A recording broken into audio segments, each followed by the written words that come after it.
क्या एलियंस मौजूद हैं? यह सवाल सदियों से मानवता को आकर्षित करता रहा है।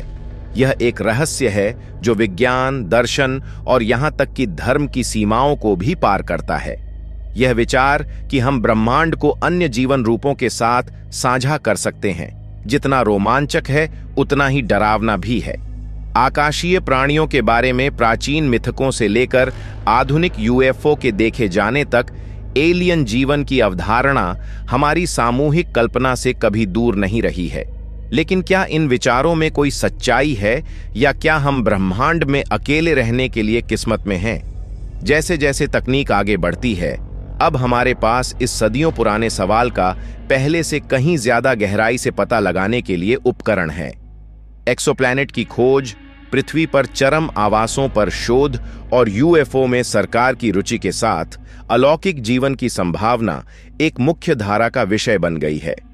इस वीडियो में हम पृथ्वी से परे जीवन के सबूत, सिद्धांत और निहितार्थों का पता लगाएंगे, एलियंस के अस्तित्व के पक्ष और विपक्ष में तर्क प्रस्तुत करेंगे। अगर आप इस चैनल पर नए तो इसे सब्सक्राइब और वीडियो को लाइक जरूर करें। हमारी दुनिया से परे के प्राणियों में विश्वास उतना ही पुराना है जितना कि मानव सभ्यता। प्राचीन पौराणिक कथाओं में आकाश से उतरने वाले खगोलीय प्राणियों की कहानियां भरी पड़ी हैं। हिंदू धर्म ग्रंथों में उड़ते हुए रथों की बात की गई है, जबकि प्राचीन मिस्र और मेसोपोटामिया के ग्रंथों में सितारों से आने वाले देवताओं का वर्णन किया गया है।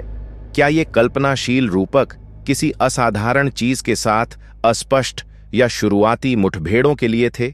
19वीं और 20वीं सदी में तेजी से आगे बढ़े, जब विज्ञान कथाओं ने अलौकिक जीवन की आधुनिक धारणा को आकार देना शुरू किया। H.G. वेल्स और आर्थर सी क्लार्क जैसे लेखकों ने बुद्धिमान विदेशी सभ्यताओं की धारणा को लोकप्रिय बनाया। 1898 में वेल्स के the War of the Worlds के प्रकाशन ने लोगों में उस समय भय पैदा कर दिया, जब रेडियो पर नाटक के जरिए दर्शकों को लगा कि धरती पर वाकई हमला हो रहा है। 1947 में रोसवेल घटना और यूएस सरकार द्वारा यूएफओ को कथित तौर पर गुप्त तरीके से संभालने जैसी ऐतिहासिक घटनाओं ने व्यापक अटकलों को हवा दी। आज भी एरिया किडावन जैसी जगहें रहस्य में डूबी हुई हैं। ये सांस्कृतिक स्पर्श बिंदु ठोस सबूतों के अभाव में भी एलियन जीवन के प्रति स्थायी आकर्षण का संकेत देते हैं। आधुनिक विज्ञान ने एलियन अस्तित्व के प्रश्न को फिर से परिभाषित किया है, जो कल्पनाशील अटकलों से अनुभवजन्य जांच की ओर स्थानांतरित हो गया है। एस्ट्रोबायोलॉजी ब्रह्मांड में जीवन का अध्ययन जांच करता है कि जीव पृथ्वी से परे कैसे पनप सकते हैं। यह क्षेत्र एक्सट्रीमोफाइल्स के अध्ययन पर बहुत अधिक निर्भर करता है। जीव जो पृथ्वी पर चरम स्थितियों में जीवित रहते हैं, जैसे कि गहरे समुद्र के छिद्र, अम्लीय झीलें या यहां तक कि अंटार्कटिका की बर्फ की चादरें, उनकी लचीलापन से पता चलता है कि ब्रह्मांड में कहीं और भी इसी तरह के प्रतिकूल वातावरण में जीवन मौजूद हो सकता है। नासा के केपलर और टेस मिशनों ने हजारों एक्सोप्लैनेट खोजे हैं, जिनमें से कई गोल्डीलॉक्स जोन में स्थित हैं, जहां तरल पानी और जीवन के लिए परिस्थितियां सही हो सकती हैं। प्रॉक्सिमा सेंटोरी बी जैसे ग्रह, जो सिर्फ 4 प्रकाश वर्ष दूर हैं, ने एलियन जीवन के संभावित आवास के रूप में ध्यान आकर्षित किया है। हालांकि फर्मी विरोधाभास कथा को जटिल बनाता है। यदि ब्रह्मांड के विशाल आकार को देखते हुए बुद्धिमान जीवन सांख्यिकीय रूप से संभव है, तो हमें स्पष्ट प्रमाण क्यों नहीं मिले हैं? संभावित समाधान ग्रेट फिल्टर सिद्धांत से लेकर, जो सुझाव देता है कि सभ्यताएं अनिवार्य रूप से खुद को नष्ट कर सकती हैं, इस संभावना तक हैं कि एलियंस हमसे संपर्क करने से बच रहे हैं या असमर्थ हैं। इस खोज में एक और प्रमुख खिलाड़ी एक्स्ट्रा टेरेस्ट्रियल इंटेलिजेंस की खोज है। सिग्नल के लिए ब्रह्मांड को स्कैन करने वाले उन्नत रेडियो टेलीस्कोप के साथ सेटी का लक्ष्य एलियन ट्रांसमिशन का पता लगाना है। अब तक प्रयासों ने 1977 के प्रसिद्ध वाह सिग्नल जैसे दिलचस्प लेकिन अनिर्णायक परिणाम दिए हैं। हमारे अपने सौर मंडल के भीतर खगोल विज्ञानी मंगल, बृहस्पति के चंद्रमा यूरोपा और शनि के चंद्रमा एनसेलेडस पर ध्यान केंद्रित करते हैं।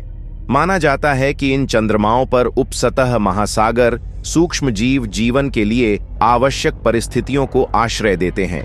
नासा के यूरोपा क्लिपर जैसे भविष्य के मिशन जल्द ही गहरी जानकारी प्रदान कर सकते हैं।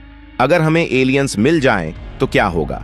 सबसे पहले दूसरे ग्रह पर सूक्ष्मजीवी जीवन की खोज से जीव विज्ञान और विकास की हमारी समझ में क्रांतिकारी बदलाव आएगा। दूसरी ओर बुद्धिमान जीवन की खोज से समाज के ढांचे पूरी तरह से बदल सकते हैं। ब्रह्मांड में मानवता के स्थान के बारे में दार्शनिक और अस्तित्वगत प्रश्न चर्चा में हावी हो जाएंगे। धार्मिक दृष्टिकोणों का पुनर्मूल्यांकन हो सकता है। धर्मशास्त्र की कुछ व्याख्याएं बताती हैं कि मनुष्य अद्वितीय रचनाएं हैं जिन्हें एलियंस की खोज से चुनौती मिल सकती है। इसके विपरीत कई विश्वास प्रणालियां ब्रह्मांडीय पड़ोसियों के विचार को शामिल करने के लिए पर्याप्त व्यापक हैं। व्यावहारिक विचार जैसे संचार और कूटनीति भी जटिलता से भरे साबित हो सकते हैं। क्या हम शांतिपूर्ण सहयोग के लिए प्रयास करेंगे या अनजाने में संघर्ष पैदा करेंगे? स्टीफन हॉकिंग ने एक बार चेतावनी दी थी कि एलियन संपर्क ऐतिहासिक उदाहरणों को प्रतिबिंबित कर सकता है, जहां तकनीकी रूप से उन्नत सभ्यताओं ने कम उन्नत लोगों पर उपनिवेश स्थापित किए। एलियन के अस्तित्व का सवाल अभी भी अनसुलझा है। यह हमारे ज्ञान की सीमाओं और विज्ञान द्वारा पेश की गई संभावनाओं के बीच झूल रहा है। चाहे एलियन मौजूद हों या नहीं, इस सवाल की खोज हमें ब्रह्मांड में अपनी भूमिका का पता लगाने, नवाचार करने और उस पर विचार करने की चुनौती देती है। जैसे जैसे हम अंतरिक्ष की गहराई की जांच करते हैं, हमें एक दिन जवाब मिल सकता है या नए रहस्य जो बहस को और आगे बढ़ा सकते हैं। क्या आप मानते हैं कि एलियन वहां हैं? इसका जवाब हमारी सोच से कहीं ज्यादा करीब हो सकता है या हमारी कल्पना से कहीं ज्यादा दूर।